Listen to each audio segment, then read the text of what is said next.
पुराने समय में एक ग्वाले ने संत को तप करते हुए देखा। संत ने बताया ऐसा करने भगवान के दर्शन मिलते हैं। ये सुनकर ग्वाले ने तप करना शुरू कर दिया। एक ग्वाला रोज गायों को चराने गाय से बाहर जंगल में जाता था। जंगल में एक संत का आश्रम था। वहाँ संत रोज तप, ध्यान, मंत्र जाप करते थे। ग्वाला रोज संत को देखता तो उसे समझ नहीं आता था कि संत ये सब क्यों करते हैं। ग्वाले की उम्र कम थी। संत के इन कर्मों को समझने के लिए वह आश्रम में पहुंचा और संत से पूछा कि आप रोज ये सब क्या करते हैं। संत ने बताया कि मैं भगवान को पाने के लिए भक्ति करता हूँ। रोज पूजा पाठ, तप, ध्यान और मंत्र जाप करने से भगवान के दर्शन हो सकते हैं।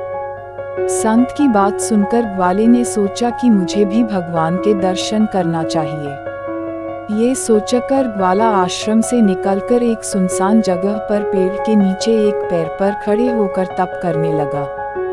कुछ देर बाद उसने सांस लेना भी बंद कर दिया। ग्वाले ने सोचा कि जब तक भगवान दर्शन नहीं देंगे, मैं ऐसे ही रहूंगा। छोटे से भक्त की इतनी कठिन तपस्या से भगवान बहुत जल्दी प्रसन्न हो गए।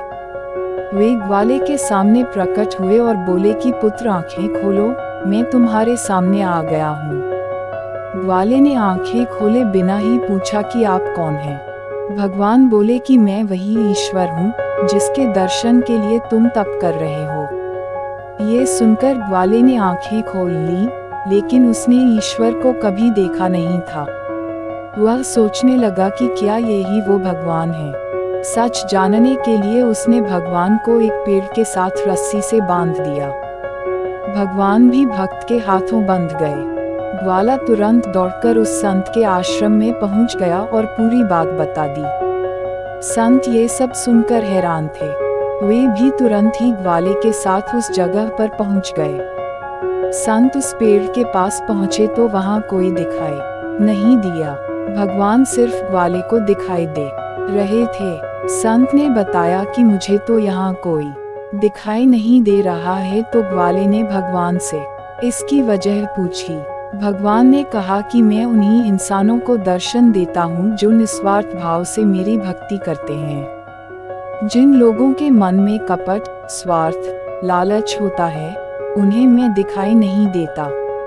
सीख, जो लोग भगवान की भक्ति निजी स्वार्थ की वजह से करते हैं, उन्हें भगवान की कृपा नहीं मिल पाती है। निस्वार्थ भाव से की गई भक्ति ही सफल होती है।